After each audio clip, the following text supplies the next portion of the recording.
بیا با من. خواستم بگم که شبتون بخیر. الان که دارم این ویدیو میگیرم ساعت 3:30 شبه و من تازه پارت اول سفارش‌های شما رو آماده کردم و یه چیز جالب ترش اینه که من 2 سال الان میزیکی رو دارم. از زمانی که من این پیج زدم دوست داشتم فقط یه عالمه سفارش ثبت کنم و ارسال کنم و من هفته پیش یه ویدیویی گذاشتم، گفتم که دارم تلاش میکنم برای دیدن این لحظه. شد، اول هفته گذاشتم آخرش شد.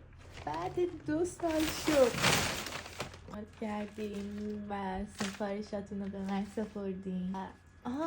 حتی مثلا هودی پوشیدم، کلاه گذاشتم چون مطمئنم این پست من میلیونی میشه و ترس اماکن کلاه گذاشتم که یه وقت به من گیر ندن بعد بگن که این پست تو بردار، چون من میخوام که این پستم تا همیشه بمونه.